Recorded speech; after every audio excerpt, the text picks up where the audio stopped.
খেলাপি ঋণের চাপে ধুঁকছে দেশের ব্যাংক খাত, যার পেছনে প্রধান কারণ হিসেবে বারবার সামনে এসেছে রাজনৈতিক প্রভাব ও প্রশাসনিক দুর্বলতার চিত্র। রাজনৈতিক প্রভাব মুক্ত রাখতে সামনে এসেছে কেন্দ্রীয় ব্যাংককে স্বাধীন করার আলোচনাও। মঙ্গলবার রাজধানীর এক হোটেলে কেন্দ্রীয় ব্যাংকের স্বাধীনতার প্রয়োজনীয়তা শীর্ষক গোলটেবিল আলোচনার আয়োজন করে বেসরকারি গবেষণা প্রতিষ্ঠান PRI, যেখানে বক্তারা তুলে ধরেন কিভাবে বিগত বছরগুলোতে রাজনৈতিক হাতিয়ার হিসেবে ব্যবহার হয়েছে বাংলাদেশ ব্যাংক। দেন রাজনৈতিক প্রভাব মুক্ত করতে কেন্দ্রীয় ব্যাংক স্বাধীন করার তাগিদ। ব্যাংকিং খাতের রিফর্ম যেটা নেওয়া হচ্ছে সেটার ফলে আসল চেহারা বের হয়ে আসছে। সেই বের হওয়াটাই দেখাচ্ছে যে আসলে কতখানি ক্ষত সৃষ্টি হয়েছে। রাজনৈতিক একটা হস্তক্ষেপ ছিল, রাজনৈতিক হাতিয়ার হিসাবে এই কেন্দ্রীয় ব্যাংকটাকে ব্যবহার করা হয়েছে।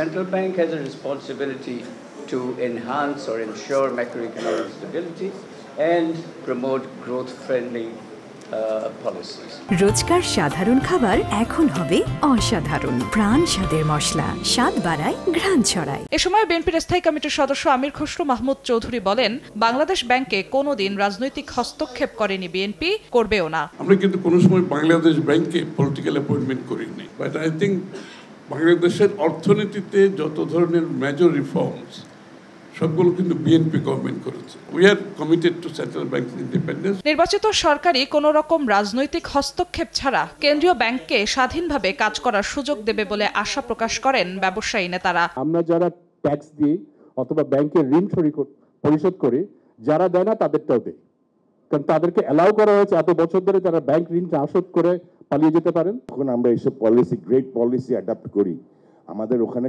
রেগুলেটরিও থাকতে হবে। ওখানে কারা থাকবে, এটা কিভাবে কন্ট্রোলড হবে, নাকি ওটা ছেড়ে দেওয়া হবে, that is a concern that I can raise today. শুধু কেন্দ্রীয় ব্যাংকের স্বাধীনতাই নয়, প্রশাসনিক স্বচ্ছতা ও জবাবদিহিতা নিশ্চিতেরও তাগিদ দেন বক্তারা। জিন্নাত তারা যশোয়া, সময় সংবাদ, ঢাকা।